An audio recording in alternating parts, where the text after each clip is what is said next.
Let's talk geography. Today I'm going to share how I'm going to be teaching geography using Charlotte Mason methods with my incredibly large family this coming school year. Hello and welcome back to the channel. My name is Heather.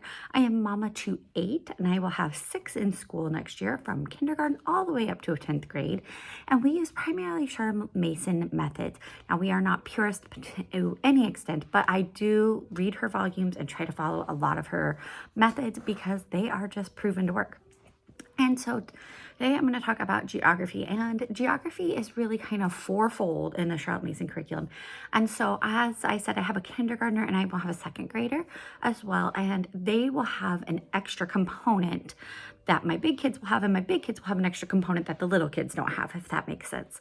So let's dive in. We are studying modern 20th century to 21st century history next year, and so we are going to be doing Europe as our geography. We actually did Europe not too long ago, but I felt like it was pertinent because I don't think we hit it well enough. I don't think we hit it well enough that first time around. And so we're going to do that this year in lieu of what was next on our rotation. So we are going to do this in the multiple prongs. Let me try to get to you what those are. So if you have grade 3 and under, you want to make sure you're including physical geography and just practical geography. I don't know. I think she calls it, what does she call it? I don't have my volumes with you. We're having home remodeling stuff, so I am at my classroom at church. So I don't have all my materials with me, but she does call it something else like outdoor geography or something like that in volume 1. And so if you check that out, it gives you a lot of practical ways to practice like cardinal directions, which way the sun rises, talking about what a horizon is. And we use her book, Charlotte Mason Elementary Geography. You can find it at a lot of different printers. We just Google, I believe Living Book Press has a copy. And we use that to go through some of those basic things with my younger kids. And it's just, I just go to the next one. They're very short lessons, 5 minutes or less. And then we also do physical geography along with that, where she would have you do what's around you. And I do that to an extent, but we are in the middle of the suburbs in Indiana. And so we don't have a lot of topography and geography that you might have other places. And so part of what we do for physical geography is we are using, and I'll put the picture of the book up here, geography from A to Z, and we learn a different word, term of geography, and then they make it out of kinetic sand. If you want a great physical geography program, go check out Charlotte Mason Beehive. She is a mom from England who has an awesome program. I highly, highly recommend it. I've seen her use it. I've watched demonstrations of it. I have, desperately wanted to get it, but it's just not in the budget right now. But go check hers out. And I watched, like I said, an immersion, and I do just kind of a basic version of that. But the example would be, if we're going to learn the word peninsula, then we're going to look for a peninsula on a real map. Then we're going to try to make it with kinetic sand. If you're going to do a plateau, same thing, whatever it may be. And you're just going to have them build it out of the kinetic sand. So that way they kind of get it visually, auditorily, and kinesthetically. That's not how Charlotte Mason describes it, but that's really what you're doing there. And so that's for the younger grades. Along with that, they will be doing map drills. I think Charlotte Mason actually doesn't start map drills until later, but my kids really enjoy the way we do map drills, and so I go ahead and have them do that at the young age. So that brings us to part number 2 in geography, map drills. And this is going to be super simple. You can do it a lot of different ways. Give them a blank map, have them write it in. You can have them drawing it. I think that's really what Charlotte Mason had them do, is draw each country. I do Satera maps. They have an app that we have on our tablet, and my kids do it. It's free. It's like a game, you identify what country is. It gives you a name, you click on the country, boom. Then you have a percentage. It's got a leaderboard. My kids are always trying to beat each other off of it. They love it. Satera maps is great. And then for exams, I just print out the physical copy of it for them, to see if they can name it. And I've also done where I have them do it on the tablet, and then I have them tell me what percentage they got right. And that's another way to do it for exams. So for the elementary, we have the map drills, we have the physical geography, and then we do kind of like geography lore, is how I would describe it. She calls them traveler's journals. Basically, you're going to read a story that's going to be really taking you through the geography. A really good example that probably is not what she's thinking of, but to me is always thinking of Journey to the Center of the Earth, because man, you are going to learn a lot about topography and geology and all kinds of things if you read through Jules Verne's book. But that's not exactly what she means. She means something more like Richard Halliburton's Marvels, and there's the Occident and the Orient. And we were doing this last year and we fell behind. We just couldn't get to it as often as I would have liked. So we're going to continue this. And we do this as a family. As I said, the physical geography part is just for my younger kids, but then we all do map drills and we all do this. And this is a little bit outdated in some of the photography and things in it. So like, I mean, here's your picture of New York. We find real ones online. And there's an awesome website. I'll link it below. And it is just completebookofmarvels.com, I believe. And it has links to videos. It has pictures. It also has a few updates on certain things like Hoover Dam and things like that that may have changed names or who have different information about them. But we really love the stories in here. He really makes them come alive. So I highly recommend these. And then we have a journal from Juniper Grove Journals, which if you haven't checked out Micah's awesome shop, go check it out. It's a homeschool mom who does Charlotte Mason notebooks, and this is not a plug because I don't get a kickback. Just honestly love them, and I actually love the family too. They live down the street. They do amazing work, and this is a family-run business of Charlotte Mason homeschoolers, and they do great work. But go check her out. They don't have a Book of Marvels listed, so you would list it as a what is it called?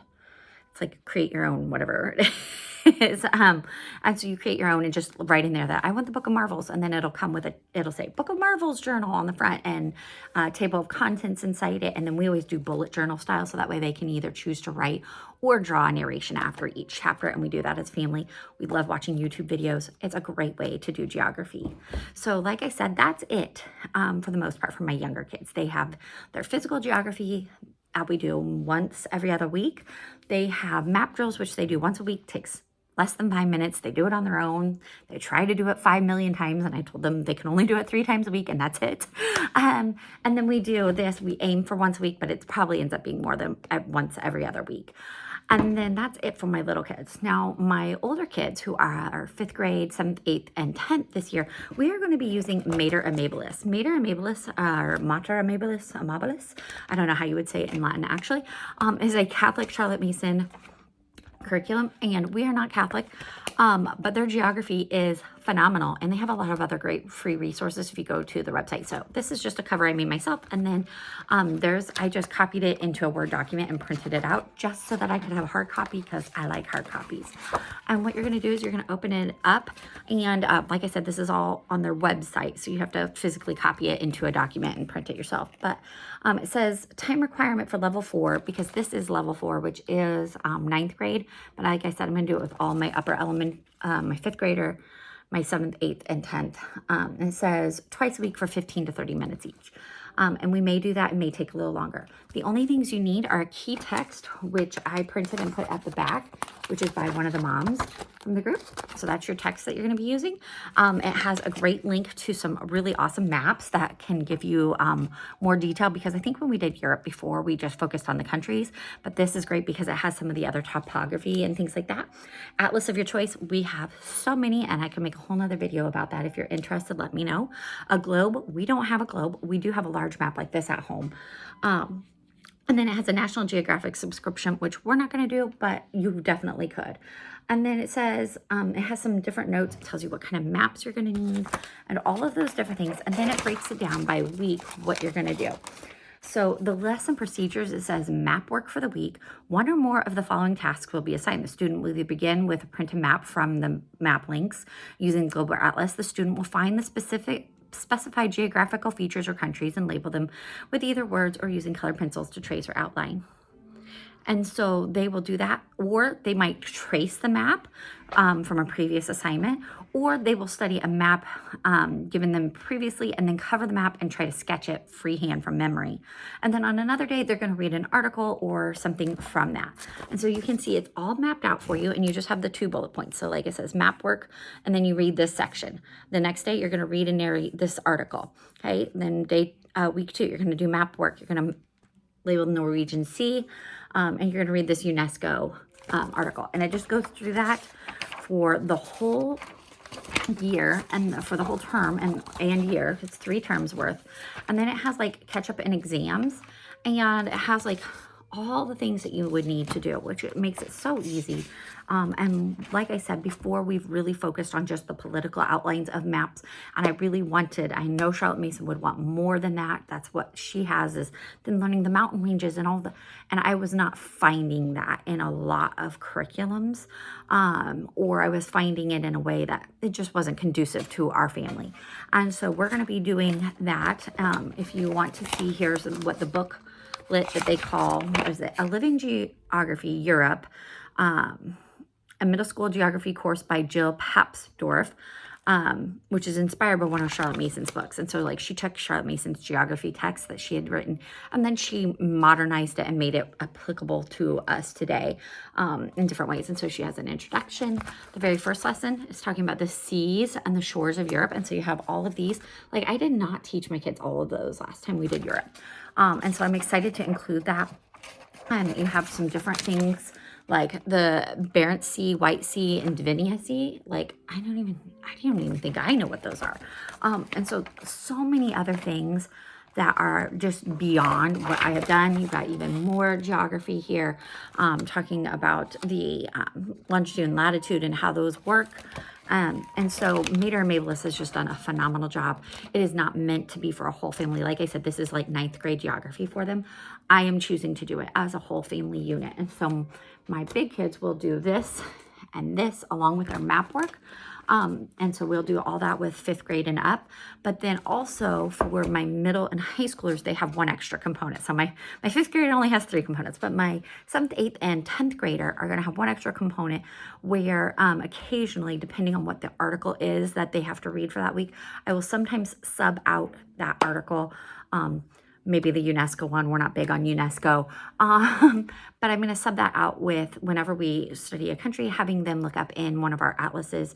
We have a couple of different atlases that tell about, or possibly teach them how to use the computer to locate things like the climate, and the economy, and things like of that sort for them, and just have them enter that into their narration notebook.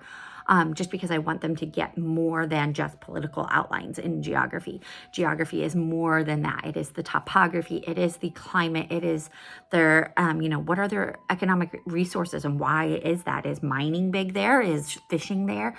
Those all play a part in understanding the culture in that country as well as their political geography. So that is what we're doing.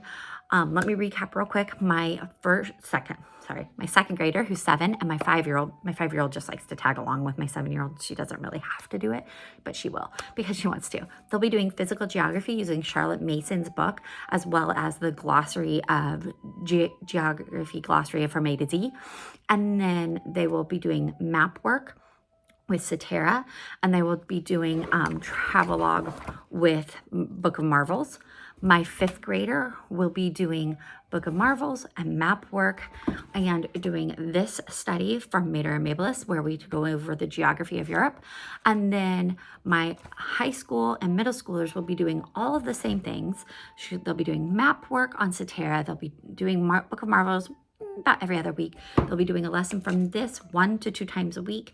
And then they will also occasionally switch out one of their article readings to do an in-depth study on a particular country, like what is Norway's climate, what is Norway's, economic resources, and where does that come from? And I think there was one other thing I was going to have them look up, but I can't think of it off the top of my head. But have them do kind of a little mini report, reading either from one of the atlas books that we have that has that information, Hungry Planet, Material World, or just teaching them how to look those things up on the computer, are all possibilities of how we're going to approach that with my middle and high schoolers. So I hope this has helped. If you have a question regarding teaching geography at the Charlotte Mason way, let me know. I can tell you what we've done in the past. I can give you some other suggestions for particular areas. We have, at this point, covered the entire globe with my oldest one multiple times. And so we've done it a little bit different every time. And I have some experience with those. So if you have questions, shoot them in the comments, and I'll try to get to them as quickly as possible. Thank you so much for watching, and have a blessed day.